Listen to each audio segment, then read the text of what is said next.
October is Pregnancy and Infant Loss Awareness Month.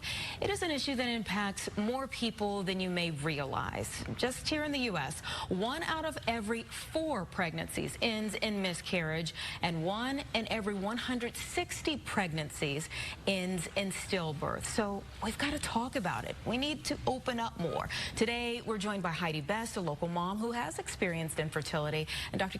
Goldman, who specializes in infertility at Northwestern Memorial Hospital. She's also a Friends of Apprentice grant recipient. Congratulations on that. Thank you for your work. Thank you very much, and thank you for having us this morning. Absolutely. Thank you both for being here. Heidy, I do want to start with you. Can you just tell us a little bit about your journey?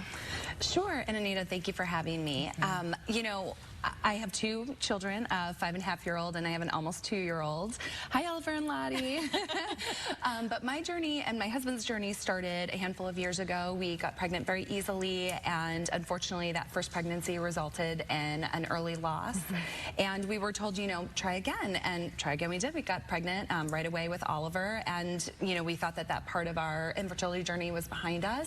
And unfortunately, after Oliver is when it really kind of truly began. I had 3 more miscarriages, and we just knew something was wrong and we had to try something different. And so luckily we were able to do IVF. We were very fortunate, and we were pregnant with our daughter Lottie, who's going to be 2 in December. And you know, I'm a Friends Apprentice board member, and so that's how I met Dr. Goldman. And I'm just very fortunate that our infertility journey, while it's sad, it was difficult, you know, we did have our 2 children. We're very happy to have our family complete. Yeah, I think for so many women, it's great to be able to hear that end result, that you do have 2 beautiful children, because it is such a difficult journey, regardless of whether you get to that end point that's beautiful with 2 children in the end or not, Doctor.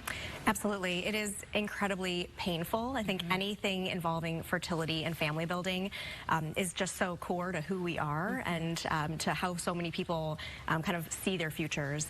And so when that is threatened, it is incredibly devastating. And so I think there's really 2 pieces to this. There's the medical piece, you know, diagnosing infertility, diagnosing reasons behind recurrent pregnancy loss. And so that's such a critical part of what we do.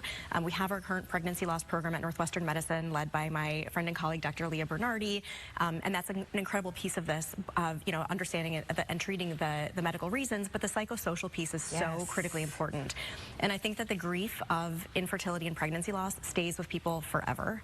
And even though you have your 2 beautiful children, there is a part of you that is always going to have some trauma and grief from that. And so we have psychologists in our program who help support people through this process, because not only is it painful during infertility and pregnancy loss, for years to follow as well. Absolutely, and infertility looks so different for so many of us. So Dr. Goldman, can you share a little bit more about the things that you all are doing, the research we know is critical for this? Yes, absolutely. So I'm very grateful to Friends Apprentice. It is an exceptional organization that funds women's health.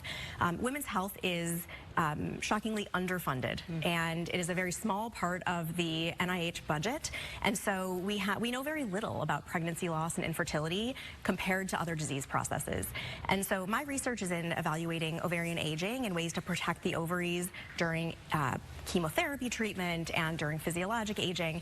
And that is my angle and my focus. But the reality is we have a tremendous amount in women's health that we don't know, and it's because of Friends Apprentice that we are able to answer some of these questions that the NIH can't help support and fund. Well, again, thank you for what you're doing. So many women benefit from it.